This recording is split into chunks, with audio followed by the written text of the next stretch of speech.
രമ്യ ഹരിദാസിന് സ്വീകരണം നൽകി. ആലത്തൂർ ലോക്സഭ UDF സ്ഥാനാർത്ഥി രമ്യ ഹരിദാസിന് പഴയന്നൂർ മണ്ഡലം കമ്മിറ്റിയുടെ നേതൃത്വത്തിൽ ക്ലിനിക്കടവിൽ സ്വീകരണം നൽകി. മണ്ഡലം president KK Prakashan, PK Muraleedharan, BK Sreekumar, മറ്റ് കോൺഗ്രസ് പ്രവർത്തകരും ചേർന്നാണ് സ്വീകരണം നൽകിയത്. Block president PM Aneesh, Kondazhi ഗ്രാമപഞ്ചായത്ത് പ്രസിഡന്റ് ശശിധരൻ മാസ്റ്റർ, ചേലക്കര മണ്ഡലം പ്രസിഡന്റ് വിനോദ് പന്തലാടി എന്നിവർ രമ്യ ഹരിദാസിന്റെ പര്യടന പരിപാടിയിൽ പങ്കെടുക്കുന്നുണ്ട്. ഇന്ന് രാവിലെ ആറ്റൂരിൽ നിന്നും ആരംഭിച്ച പര്യടനം കുത്താമ്പുള്ളിയിൽ സമാപിക്കും.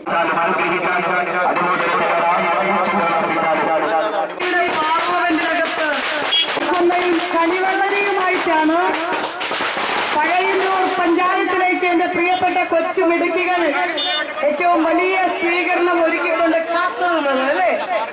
ഈ രാജ്യത്തിന്റെ മതേതരത്വം കാത്തു സൂക്ഷിക്കുവാൻ, ഈ രാജ്യത്തിന്റെ അഭിമാനം കാത്തു സൂക്ഷിക്കുവാൻ രാഹുൽ ഗാന്ധിയോടൊപ്പം കൈപ്പറ്റി അടയാളത്തിൽ വോട്ടുകൾ രേഖപ്പെടുത്തണമേ എന്ന് അപേക്ഷിച്ചുകൊണ്ടാണ് നിങ്ങൾക്കരികിലേക്ക് കടന്നു വരുന്നത്. നിങ്ങളുടെയൊക്കെ പ്രാർത്ഥനയും പിന്തുണയുമാണ് നാളിതുവരെയും മുന്നോട്ടുള്ള പ്രയാണത്തിൽ കരുത്തായിരുന്നത് അല്ലേ അമ്മ? നിങ്ങളെല്ലാവരും എന്റെ അമ്മ തന്നെയാണ്, എന്റെ അമ്മൂമ്മയാണ് അല്ലേ? ജാതിയില്ല, മതവ്യത്യാസമില്ല. നമ്മളെല്ലാവരും ഒരു വീട്ടിലെ കുടുംബാംഗങ്ങളെ പോലെ കഴിയുന്ന ആ മതേതര ജനാധിപത്യ സൗഹൃദപരമായ ഇന്ത്യ, ആ ഇന്ത്യ വീണ്ടെടുക്കുന്നതിന് വേണ്ടിയിട്ടുള്ള വലിയ പോരാട്ടത്തിലാണ് രാഹുൽ ഗാന്ധി.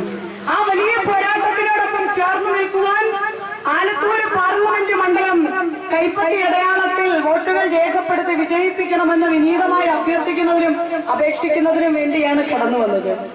റംസാൻ എന്ന് പറയുന്നത് വരാൻ പോകുക പുണ്യമാസത്തിലൂടെ, നോമ്പെടുത്ത വ്രതത്തിലൂടെ കടന്നു പോകുന്ന നമ്മുടെ നാട് അല്ലേ? നോമ്പുതുറയിലും സ്നേഹസംഗമത്തിലും സൗഹൃദ സംഗമത്തിലും ഒക്കെ പങ്കെടുക്കുന്ന ആളുകളാണ് നമ്മൾ. വരാൻ പോകുന്ന വിഷു കണിവെള്ളരിയും കണിക്കുന്നയുമായി വരാൻ പോകുന്ന വിഷു, ആ വിഷുവിന്റെ ആശംസകളും കൂടി ഈ അവസരത്തിൽ നിങ്ങളോട് നേരുവാൻ ആഗ്രഹിക്കുകയാണ്. അതോടൊപ്പം തന്നെ ത്യാഗത്തിന്റെ ഈസ്റ്റർ കടന്നുപോയിരിക്കുകയാണ്. ഈസ്റ്ററിന്റെയും ആശംസകൾ നേരുമ്പോൾ ഒന്നേ എനിക്ക് നിങ്ങളോട് പറയുവാനുള്ളൂ, ആ ഇന്ത്യ കാത്തു സൂക്ഷിക്കുന്നതിന് വേണ്ടി നിങ്ങളുടെയൊക്കെ വലിയ പിന്തുണ രാഹുൽ ഗാന്ധിക്ക് കൈപ്പറ്റി അടയാളത്തിലൂടെ രേഖപ്പെടുത്തണമേ എന്ന് ഒരിക്കൽ കൂടി അഭ്യർത്ഥിച്ചുകൊണ്ടും അപേക്ഷിച്ചുകൊണ്ടും അല്ലെ, ഓരോ കുഞ്ഞിന് ജന്മം കൊടുക്കുമ്പോഴും അമ്മമാര് പാർട്ടിയുടെ ഏറ്റവും കൂടുതൽ അമ്മമാരാണ് ഇരിക്കുന്നത് അല്ലെ? ആ അമ്മമാർ ഓരോ കുഞ്ഞിന് ജന്മം കൊടുക്കുമ്പോഴും അമ്മയുടെ ശരീരം മുഴുവൻ നുറുങ്ങുന്ന വേദനയിൽ നിന്ന്, നാഡീ ഞരമ്പുകൾ വലിഞ്ഞു മുറുകുന്നതിൽ നിന്ന് അമ്മ പ്രാർത്ഥിക്കുന്നത് എന്താണ്? ആശുപത്രിയിലെ ലേബർ റൂമിലേക്ക് പോകുമ്പോൾ അമ്മ പ്രാർത്ഥിക്കുന്നത് എന്താണ്? തന്റെ മകൻ, തന്റെ മകൾ ജനിക്കാൻ പോകുന്ന കുഞ്ഞിനെ പൂർണ്ണ ആരോഗ്യത്തോടു കൂടി തന്റെ കൈകളിലേക്ക് നൽകണമേ എന്നല്ലേ? അങ്ങനെ പ്രാർത്ഥിക്കുന്ന അമ്മമാരുടെ വേദന, ആയിഷാത്ത് ജന്മം, ഒരു കുഞ്ഞിന് ജന്മം കൊടുക്കുമ്പോൾ ആയിഷാത്ത് അനുഭവിക്കുന്ന അതേ വേദനയാണ് ശാന്തേച്ചി ഒരു കുഞ്ഞിന് ജന്മം കൊടുക്കുമ്പോൾ അനുഭവിക്കുന്ന വേദന. അന്നാമച്ചേടത്തി ഒരു കുഞ്ഞിന് ജന്മം കൊടുക്കുമ്പോൾ അനുഭവിക്കുന്ന വേദനയും ഒന്ന് തന്നെയാണ്. ആശുപത്രിയിൽ ഏതെങ്കിലും അസുഖം സംബന്ധിച്ച് രക്തം വേണമെന്ന് ഡോക്ടർ നമ്മളോട് പറയുമ്പോൾ നമ്മൾ മതം നോക്കിയല്ല നമ്മൾ രക്തം സ്വീകരിക്കുന്നതാണോ? ആണോ? അല്ല, നമ്മുടെ ശരീരത്തിലേക്ക് വേണ്ട ആവശ്യമുള്ള രക്തം, ആ രക്തം തരുമ്പോൾ അത് മതത്തിന്റെ പേരിൽ, ജാതിയുടെ പേരിൽ നോക്കിയിട്ടല്ല നമ്മൾ സ്വീകരിക്കുന്നത്. അതാണ് ഇന്ത്യ എന്ന് പറയുന്ന രാജ്യം. ആ മതേതര ജനാധിപത്യ ഇന്ത്യയെ കെട്ടിപ്പടുക്കുന്നതിന്, വീണ്ടെടുക്കുന്നതിന് വേണ്ടിയാണ് നമ്മൾ ഈ തെരഞ്ഞെടുപ്പിൽ പോരാടുന്നത്. നിങ്ങളുടെ ഒക്കെ പ്രാർത്ഥനയും പിന്തുണയും കരുതലും കൂടെ ഉണ്ടാകണം. നിങ്ങൾക്ക് പരിചയമുള്ള ആളുകൾ, നിങ്ങളോട് ഒരുമിച്ച് ഒരു ബെഞ്ചിൽ ഒരു സ്കൂളിൽ പഠിച്ച ആളുകളോട് നിങ്ങൾ ചോദിക്കുന്ന ഒരു വോട്ട്, സ്കൂൾ കമ്മിറ്റികളിൽ, PTA കമ്മിറ്റികളിൽ നിങ്ങളുമായി സൗഹൃദം പങ്കുവയ്ക്കുന്നവരുടെ ഒരു വോട്ട് നിങ്ങൾ ചോദിച്ചാൽ അവർ ഈ രാജ്യത്തിന്റെ മതേതരത്വത്തിന് വേണ്ടി നമ്മൾ ഒരുമിച്ച് സ്കൂൾ ബെഞ്ചിലിരുന്ന് പഠിക്കുമ്പോൾ പങ്കിട്ട് കഴിച്ച ഉച്ചഭക്ഷണത്തിന്റെ ആ ഒരു രുചി അനുഭവിച്ചിട്ടുള്ള നമ്മുടെ സൗഹൃദ വലയങ്ങളെ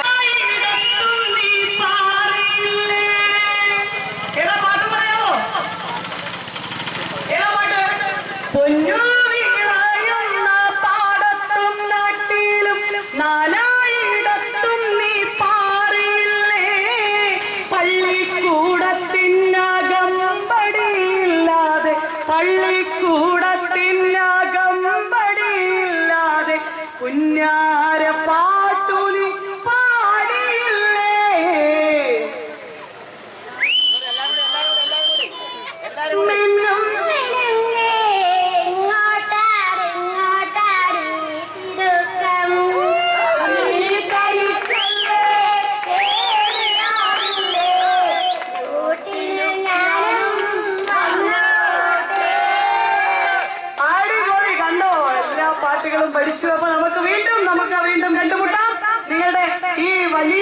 സ്വീകരണത്തിന് ഹൃദയം നിറഞ്ഞ നന്ദിയും കടപ്പാടും രേഖപ്പെടുത്തിക്കൊണ്ട് തൊട്ടടുത്ത പോയിന്റുകളിലേക്ക് പോകുക. അപ്പൊ നമുക്ക് 26-ാം തീയതി ആകുമ്പോൾ കാലത്ത് നേരത്തെ തന്നെ കൈപ്പത്തി അടയാളത്തിൽ വോട്ടുകൾ രേഖപ്പെടുത്തുന്നതിന് തയ്യാറെടുത്തുകൊണ്ട് നമുക്ക് വരും നാളേക്ക് നമ്മുടെ കുഞ്ഞുമക്കൾക്ക് നമ്മൾ അനുഭവിച്ച ഇന്ത്യയുടെ സ്നേഹവും സൗഹൃദവും ഒക്കെ പകർന്നു കൊടുക്കുവാൻ, കാത്തു സൂക്ഷിക്കുവാൻ നിങ്ങളുടെ വിലയേറിയ വോട്ടവകാശം വിനിയോഗിക്കുന്നതിന് കഴിയട്ടെ. സർവശക്തന്റെ അനുഗ്രഹം ഉണ്ടാകട്ടെ എന്ന് പ്രാർത്ഥിക്കുന്നു. നമ്മുടെ ലൈറ്റാണല്ലോ അടിപൊളി, സുന്ദരിയായ രമ്യ ഹരിദാസിന്റെ പടമൊക്കെ ഉണ്ടല്ലോ അവിടെ അല്ലേ?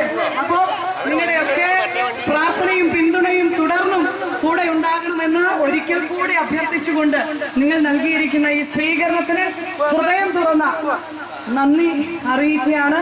ഒപ്പം മുന്നോട്ടുള്ള യാത്രയിൽ രാഹുൽ ഗാന്ധിയോടൊപ്പം ഈ പാർലമെന്റ് മണ്ഡലം ചേർത്ത് നിർത്തുന്നതിന് നിങ്ങളുടെ പ്രവർത്തനം ഊർജ്ജസ്വലമായി കൂടെ ഉണ്ടാകണമെന്ന് ഒരിക്കൽ കൂടി അഭ്യർത്ഥിച്ചുകൊണ്ട് നിർത്തുന്നു. നന്ദി, നമസ്കാരം, ജയ് ഹിന്ദ്.